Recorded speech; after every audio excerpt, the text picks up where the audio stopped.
Time is now 6:16. It is 7:17 a.m. in New York City. You're taking a live look now at 6th Avenue. That's the Christmas tree just outside the News Corps Tower where Fox News is. And you can see Radio City Music Hall lit up ahead. Other than that, you see raindrops on the camera lens there. And 6th Avenue wet as they get ready to celebrate Thanksgiving with the traditional parade in New York this morning. 44 degrees, and it's only going to get up to 54 degrees, Hannah Gard. That is a pretty miserable combination there for people who are wanting to go to a parade. Yeah, not looking like good parade conditions, but I do want to point out that our high tomorrow is only 2 degrees higher than that. So it's going to really cool down. We have a cold front moving through. We're getting ready to see some rain. We know red in the morning, sailors warning a beautiful sunrise because of those clouds coming in.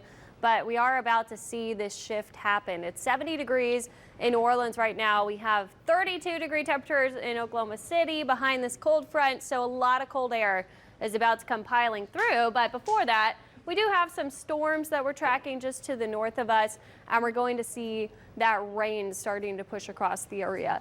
We have a little storm about to move through Hattiesburg. If you're headed up 59, you'll run into that heavier downpour. Elsewhere, I'm just seeing little pops of rain toward Franklin. We're going to see that moving into the river parishes and the bayou parishes. You could just see a couple of scattered showers over the next hour or so, and then as the front gets closer, we'll have our best chance for rain through the rest of the morning. But through midday, we do have to track a chance to see some severe weather. If you look at that green there, that's a level 1 out of 5 risk for severe storms for our eastern and southeastern areas. As we get some of that daytime heating, we could see enough energy to spark up a storm or two. If we do, damaging winds and a low tornado threat will be the main issue. I think it's a lot of this area to the east of us that has the best chance of seeing those storms. Many of us will just have this scattered shower, light rainfall moving through. You might not even see anything except for a couple of raindrops on the windshield. As we get to about 11 noon, we'll have some lingering rain, but most of the heavier to moderate rain is going to be in the coastal areas. Through the afternoon, clearing out on our northern tier, even in the metro.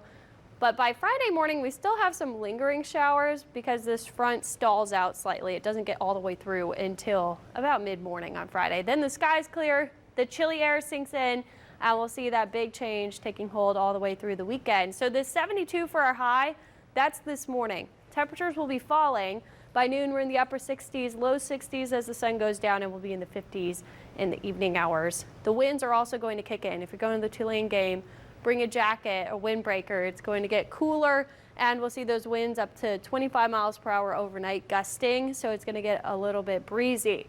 For tomorrow morning, because it's still windy, low 50s for the South Shore, mid to upper 40s North Shore. Saturday, the winds die down. This is going to be our first light freeze potential for the North Shore, giving you the first alert for that. Make sure you're putting all of those precautions in place. The last time we had freezing temperatures at the Slidell Airport, 283 days ago, that was February 19th. So a reminder, pets, plants, people, all protected and indoors when we have temperatures from 30 to 36 degrees. So freeze Saturday and Tuesday morning, but we also could see frost Sunday and Monday. The reason we see the cold air stick around, though, is we're going to have another weather system coming by. Today's weather system travels up the East Coast. That could cause some travel impacts if you're traveling today. And then on the way back, if you're heading home to the Midwest, we'll see some lake effect snow that could impact airports on Friday. So the cold air sticking around on the eastern side of the country, that will keep us well below normal for the time of year all the way through the start of next week, guys. We'll have multiple mornings that we're watching for late freeze, frost conditions on the North Shore.